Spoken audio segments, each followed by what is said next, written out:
ولا أقول لكم عندي خزائن الله ولا أعلم الغيب ولا أقول إني ملك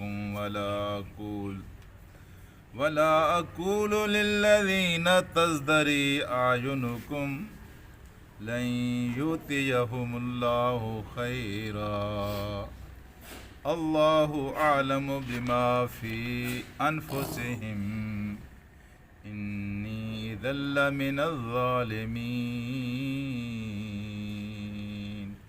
صدق اللہ العلی العظیم۔ رفقائے گرامی، حضرت نوح علیہ السلام پر جو اعتراضات تھے بالکل وہی اعتراض محمد مصطفیٰ صلی اللہ علیہ وسلم پر بھی تھے۔ کہا یہ گیا تھا کہ آپ واقعی اس خدا کے فرستادہ ہیں اور اس کے نمائندے ہیں جس خدا کے خزانے بھرے ہوئے ہیں، اور اس نے آپ کو اپنا رسول بنا کر بھیجا ہے، تو دنیاوی اعتبار سے جو خیر ہے ان میں سے کوئی خیر آپ میں تو نظر نہیں آتی۔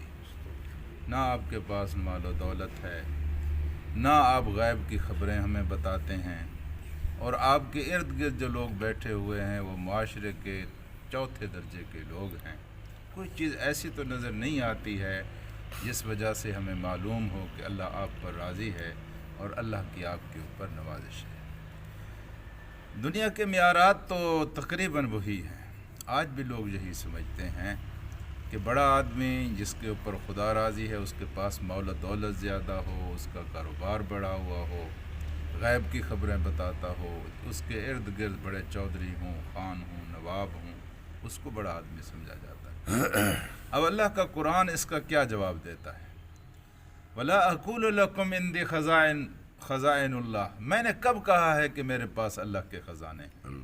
میں نے کبھی کوئی دعویٰ کیا ہے کہ میرے ہاتھ میں خزانے ہیں اور میں تمہیں بھی عطا کروں؟ وہ کہتے تھے ادھر پتھر، یہ جو پہاڑ ہیں نا، ان کو سونا بنا دیں آپ جو کہتے ہیں آپ خدا کے پہنچے ہوئے ہیں، اس پہاڑ کو سونا بنا لیں، چلو آپ کی زندگی بھی آسانی سے گزرے، ہم بھی آپ کو مان لیں گے، ہم بھی دنیا میں بڑے سرخرو اور بڑے کامیاب اور متمول و مالدار ہو جائیں گے۔ دوسرا انہوں نے کہا ولا عالم الغیب، میں نے کبھی یہ دعویٰ نہیں کیا ہے کہ میں غیب کا علم جانتا ہوں۔ ہاں جی، میں غیب کا علم جانتا تو اپنے لیے بہت خیر کثیر میں سمیٹ لیتا، قرآن مجید میں آتا ہے